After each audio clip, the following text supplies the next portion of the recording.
Childhood stardom on Full House. Mary-Kate and Ashley Olsen were born on June 13, 1986, in Sherman Oaks, California.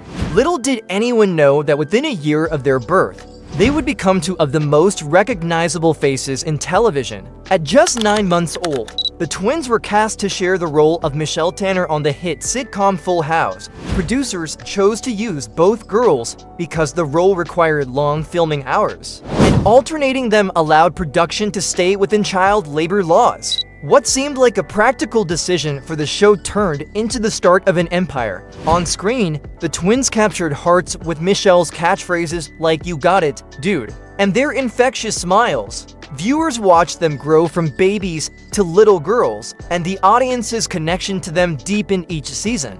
Full House ran from 1987 to 1995, and by the time the show ended, Mary-Kate and Ashley weren't just child actors, they were cultural icons. They had already built a fan base so loyal that producers and marketers saw limitless opportunities. It was clear these little girls were more than just characters on TV. They were brands in the making, building a teen empire. After Full House, the Olsen twins didn't fade from the spotlight. Instead, they leaned into their popularity and built what would become one of the most successful child star empires of all time. Through their company, Dual Star Entertainment, Mary-Kate and Ashley produced a long list of direct-to-video films that defined the childhoods of an entire generation. Titles like To Grandmother's House We Go, Double, Double, Toil and Trouble, and It Takes Two became staples of the 1990s family movie scene. Each film was lighthearted,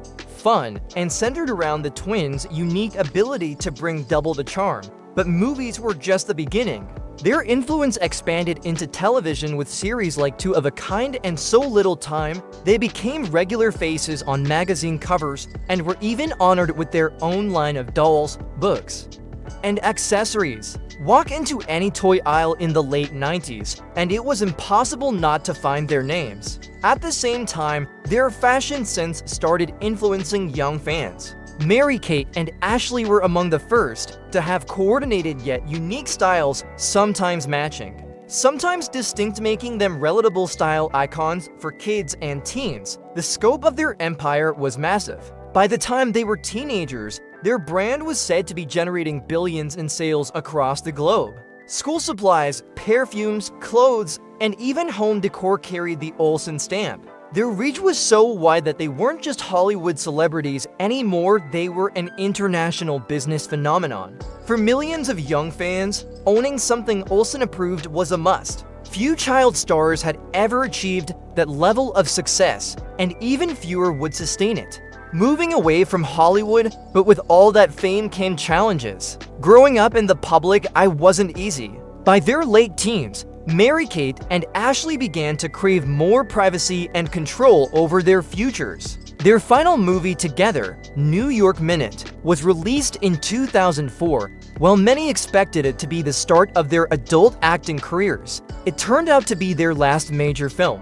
The twins didn't just take a break from Hollywood, they walked away almost entirely. They enrolled at New York University, hoping for a more normal life. Though the paparazzi continued to follow them everywhere, still their focus had shifted.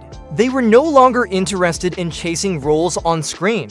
Instead, they wanted to explore new creative outlets. This decision surprised many. After all, Hollywood had been their home for nearly 2 decades. Yet it showed maturity beyond their years. The twins weren't content with being remembered only as child stars. They wanted to build something lasting, something that reflected who they were becoming as adults. At first, when they began dipping their toes into fashion, critics dismissed the move.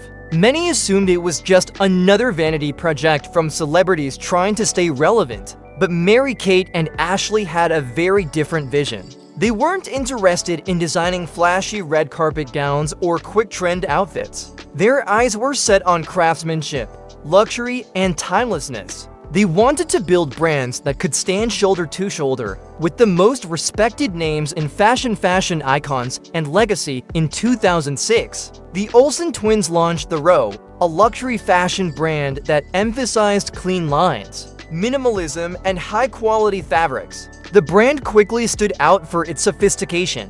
Rather than chasing trends, the row focused on timeless pieces that women could wear for years. This approach resonated with fashion editors and buyers, who began to see the Olsens not just as former child stars, but as serious designers with a unique vision. The rise of the row was slow but steady, built on quality rather than hype. The twins kept themselves out of the spotlight, choosing to let the clothes speak for themselves. Their decision to remain private, rarely giving interviews, avoiding constant red carpet appearances, and carefully managing their image added to their mystique.